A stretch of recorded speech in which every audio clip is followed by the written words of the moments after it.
si Dieu a insisté que je puisse te parler sur comment adresser les types de péchés qui bloquent ta délivrance, c'est tout simplement parce que Dieu sait qu'il y a beaucoup d'entre vous qui n'arrivent pas à obtenir certaines délivrances à cause de ce type de péché ou à cause de l'ignorance des différentes catégories de péchés qui existent.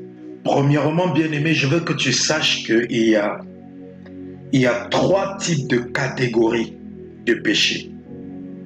La première catégorie de péché, c'est le péché ou les péchés contre l'autorité de Dieu.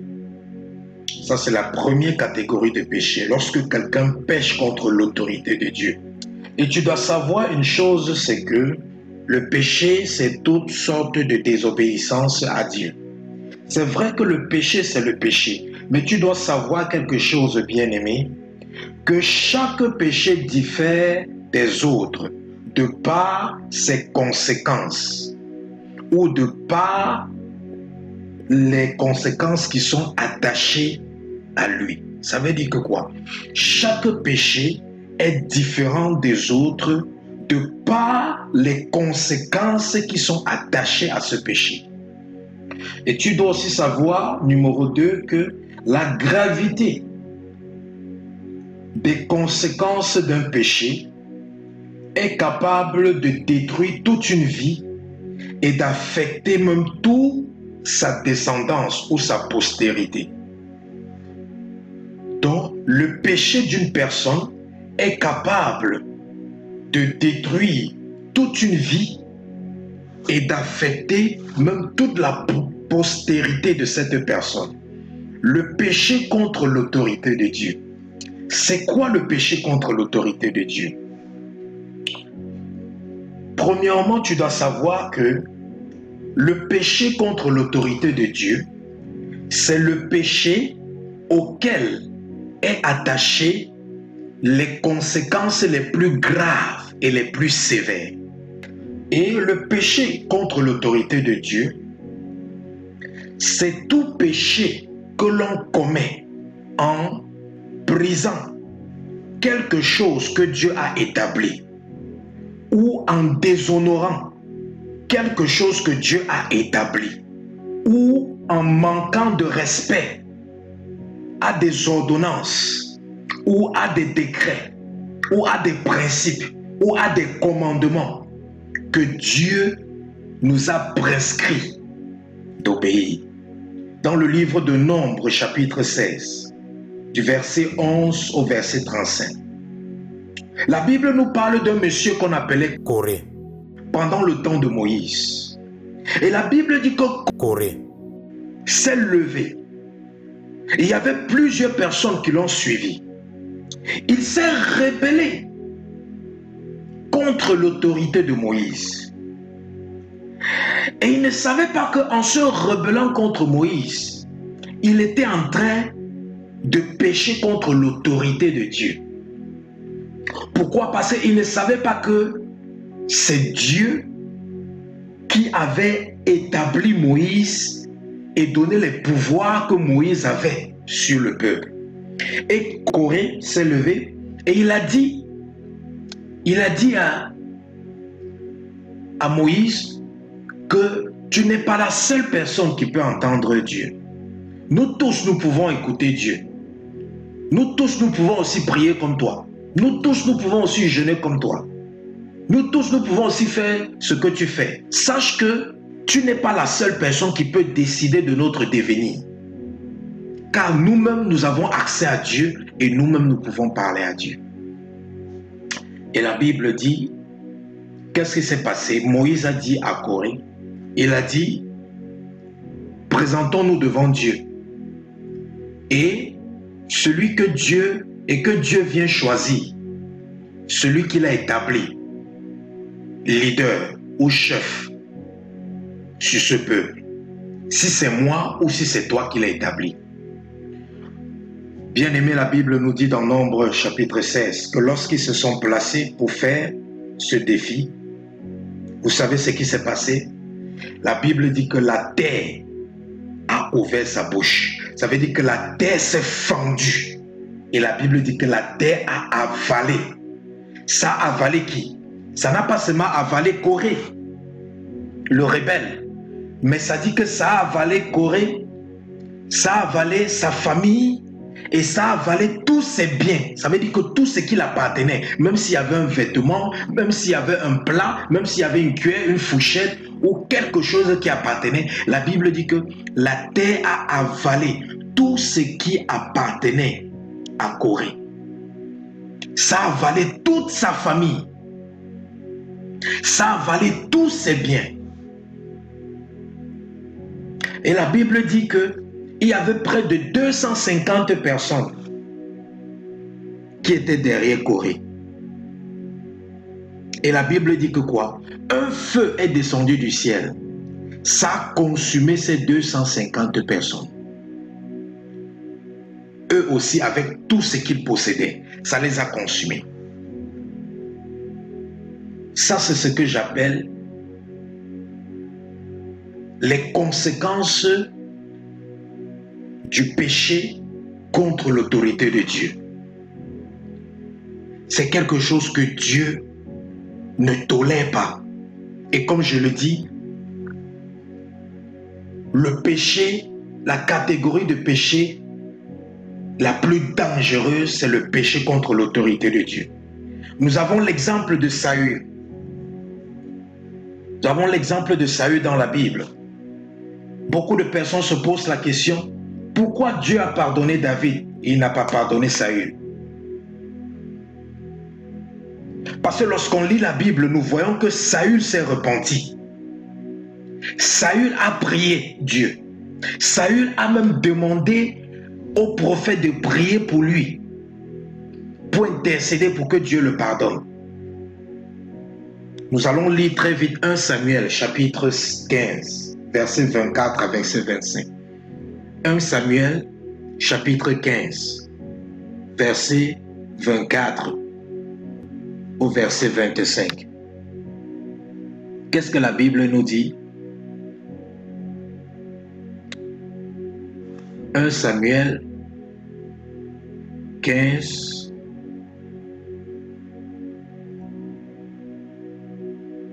la Bible dit à partir du verset 24,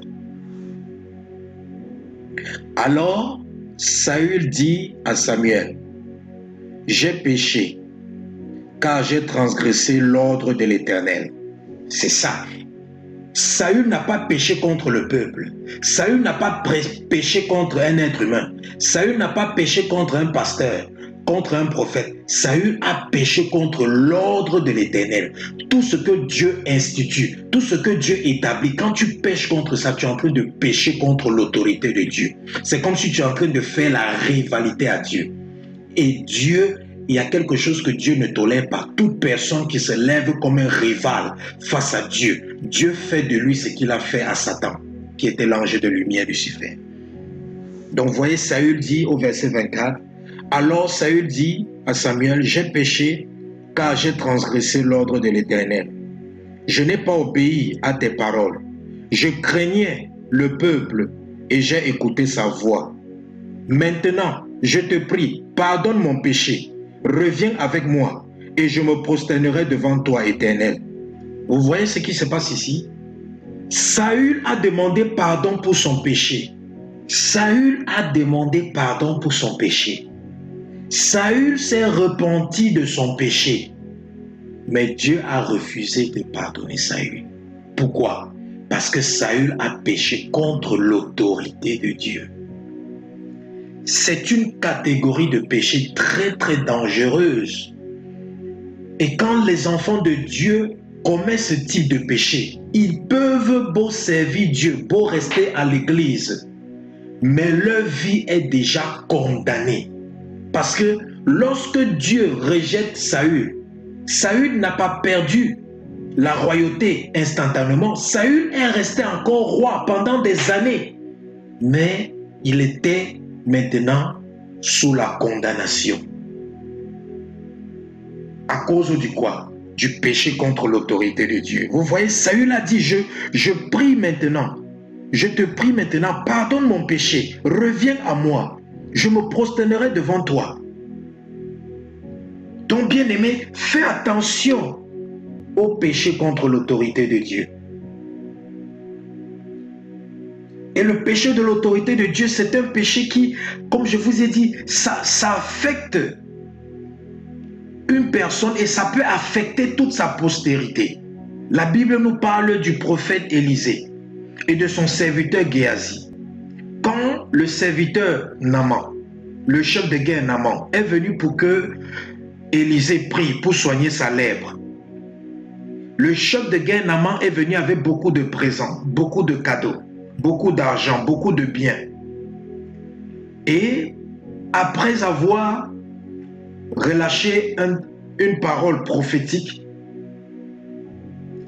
à Naaman, Naaman allait dans les eaux, il s'est plongé cette fois, il est sorti des eaux, il a été guéri de sa lèpre. Maintenant, Élisée a dit à Géasi, va dire à ce chef de guerre de prendre tout ce qu'il est venu avec, de prendre tous ses présents et de rentrer chez lui avec, car je n'en ai pas besoin, parce que l'Éternel ne veut pas que nous puissions prendre cela. Mais Géasi, parce qu'il avait de longs yeux, il est allé dire cela. Et après, par derrière, Géasi allait faire quoi? Il est allé stopper ce chef de guerre en route pour lui dire mon pasteur a changé d'avis, il a dit que tu peux donner les présents. Et lorsque Géasi a pris ses présents, qu'est-ce qui s'est passé? Lorsqu'il est retourné, Élisée lui a dit, mon esprit était avec toi lorsque tu es parti derrière Naaman. Et Élisée a dit que la lèpre qui a quitté Naaman va descendre sur toi. Et ça ne quittera jamais ta maison. Toute ta prospérité mourra de la lèpre. Et vous voyez ce qui s'est passé. Toute personne de la descendance de la postérité de Géasi, lorsqu'il naissait, quelque temps après, la lèpre commence sur leur corps. Mais ils ne pouvaient pas savoir que la lèpre qu'ils avaient sur leur corps, c'est parce que leur ancêtre Géasi a péché contre l'autorité de Dieu. Parce que c'est Dieu qui avait dit à Élisée, ne prends pas ses présents. Mais Géasi allait pécher contre l'autorité de Dieu en faisant ce qui n'était pas bien. La Bible nous parle aussi du sacrificateur Élie, qui avait des fils. Et la Bible dit que les fils du sacrificateur Élie, ils se comportaient très négativement dans le temple. Ils abusaient des gens, ils vivaient, ils forniquaient, même avec les gens qui venaient au temple, même dans le temple. Donc ils vivaient dans un péché incroyable dans le temple de Dieu. Ils ne faisaient même pas ça dehors, mais dans le temple de Dieu. Et qu'est-ce qui s'est passé? La Bible nous dit, un jour Dieu est venu dire au sacrificateur Élie que je vais abattre, je vais assassiner tous tes enfants et je vais toi-même t'assassiner. Et dans ta descendance, il n'y aura plus de personne qui va vivre longtemps. Tout le monde va mourir à la fleur de l'âge. Et la Bible nous montre comment les enfants, le peuple d'Israël est allé en guerre et les enfants du sacrificateur Élie qui portaient l'arc ont été frappés de mort. Et lorsqu'on a annoncé la nouvelle à Élie, Élie qui était déjà, le sacrificateur Élie qui était déjà aveugle, s'est écroulé, il a frappé sa nuque sur le sol, il est mort. Vous voyez comment ils sont morts tragiquement à cause de quoi? Le jugement de Dieu. Ce jugement de Dieu est tombé à cause de quoi? Parce que le sacrificateur Élie et ses enfants ont péché contre l'autorité de Dieu. Donc c'est un peu la différence entre leur péché et David. David, lui, il n'a pas péché contre l'autorité de Dieu. David n'a jamais péché contre l'autorité de Dieu. Il n'a jamais manqué de respect à un serviteur de Dieu. Il n'a jamais décidé de combattre quelque chose que Dieu a institué ou quelque chose que Dieu a établi. Mais David a péché contre les hommes. Il a aussi péché contre son corps. Donc la première catégorie de péché qui attire un jugement très grand sur la vie des gens, c'est le péché contre l'autorité de Dieu. C'est pour ça que je le dis toujours, fais attention, que tu sois serviteur de Dieu ou un simple chrétien, fais attention lorsque tu commandes ou lorsque tu parles des personnes qui font l'œuvre de Dieu, rassure-toi que c'est avec discernement que tu le fais. Rassure-toi que tu es sûr de ce que tu dis. Parce qu'une parole déplacée est suffisante pour relâcher sur ta tête le jugement de Dieu. Et mieux vaut, comme je le dis toujours, les malédictions de Satan, les attaques sataniques, au lieu du jugement de Dieu. Parce que le jugement de Dieu est plus sévère que tout cela.